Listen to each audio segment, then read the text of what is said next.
Good morning, everybody, or for all the European fans out there, what's up? Guten Tag, afternoon. What the heck am I saying? Welcome back to CSGO News. As always, all of today's stories will be timestamped down below. Let's hop into it. Why don't we? Our first story, a bit of a sad one out there. Actually, previously this week, it was HS tweeted out some mysterious things. Well, one thing in particular, guys, apparently he was in an accident and he needed surgery sometime soon. No further updates. Supposedly it was, though, a motorbike accident. Guys, updates now as of this morning. It could be pretty bad in a lengthy recovery form. Apparently, actually breaking his left callus bone, alongside that dislocating his shoulder, with some other things, distortion and distension being involved. A lot of big words and medical terms out there. He does say the recovery period for his shoulder alone could be 2+ months, and with that, his callus bone, again, things that I'm not really obviously specialized in, guys, could be many more months beyond that. So of course, when it comes to a Counter-Strike perspective on this, him being a pro player as well, we rarely see some real life accidents like this happening. We are hoping the best for him, praying for a full and speedy recovery, because again, we don't really see these kind of accidents so much in the pro scene and how they could affect his career as well. Hopefully the recovery will be full and sometime soon when it comes to coming back to his team, or so we think it's his team. That's going to be GamerLegion. We've talked about this a couple weeks back, guys. They continue over the past 30 days to make more roster changes, or at least play with more members than any other team out there. If we take a look at all the members they played with, I believe 7 to 8 different guys outside the starting 3 or 4 they do have. It's pretty weird. So we stretch back a few weeks. Scream was a part of the starting roster for this organization. He hasn't really been there. He's been backing on. We got Freddie B as well. Ships was, I thought, when I first saw this, I thought Ships was actually going to be a permanent member of that squad. He's now come and left. We got HS, who also returned. Now he's injured, so I don't think he'll be back. Then we got Freiburg as well. Alongside them, Draken came back yet again. We got other players like Freddy Frog, Rusty as well. And alongside the core, you got Dennis, you got Knock, you got Hampus, who have been kind of the core 3, but alongside them, we got 7 to 8 additional players over the past 3 to 4 weeks alone who they just kind of pick and choose from to play for this GamerLegion team. I have no idea what they're doing. Like I said before, when they first added Ships, I was like, okay, is this a new 5th? And all of a sudden, we got a trend of just roster changes, or at least changed rosters that they're playing with, and it's very, very strange. GamerLegion, 7 to 8 different players over the past probably 27 days exactly, and well, HS might be one of them for quite some time. We will see how he does recover, but his team,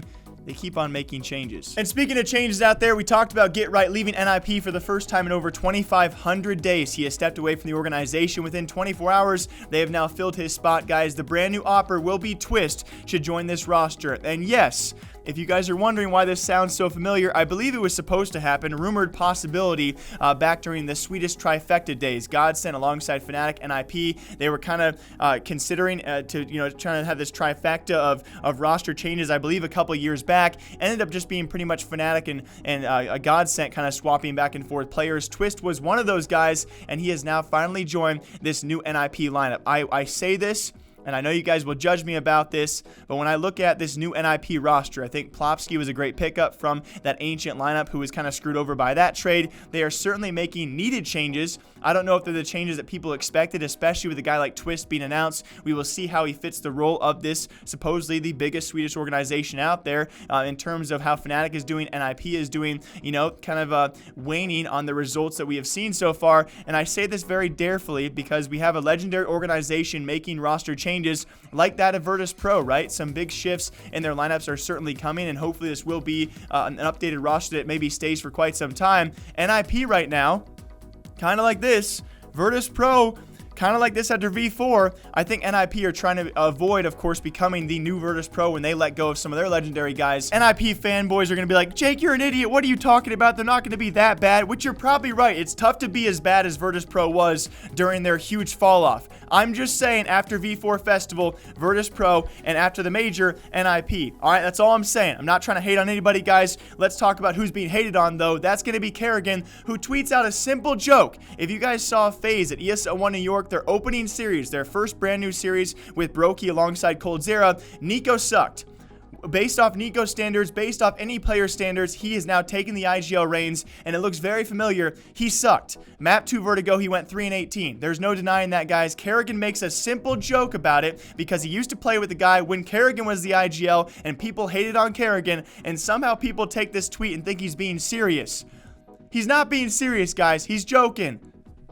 I don't know what else to say about that. And very lastly, in CSGO news for all of you, actually a couple days behind this one, that being we finally have updates on why exactly Danking was kicked from the Tyloo roster. Attacker is now back from the bench of that really struggling roster. If you guys have been watching them, I believe for the IEM Beijing qualifiers, a very super close series with Invictus Gaming. Invictus Gaming, very well known for the League of Legends team, and now almost taking down Tyloo, the most notorious Asian team of all time. And I believe Invictus Gaming actually beat Tyloo several times during those qualifiers. In those last matchup, it was actually Tyloo who beat them in their best of 5. Anyway, speaking of which, guys, Danking has actually been kicked from the roster due to personal reasons, was reported. It seems though he was actually playing some pug matches while the team was trying to play an actual match against eHome. You guys can see on screen at the bottom, it's supposed that symbol meant that 9 players were in the server, 1 player was missing. That 1 player was Danking. He was playing a pug match. Yes, and apparently for 3 to 4 rounds, he knew they actually had a match against eHome. He kept on playing till eventually the game was 15-13 in his team's favor. They actually had a 5v1. He knew he'd win that pug match. And then you can see, if you guys check, I'll play you guys a clip very shortly. You see in the chat as well, Danking finally leaves the match at 15-13 to go join the actual official team match he had. And that apparently was the breaking point as to why Tyloo did kick him from the roster.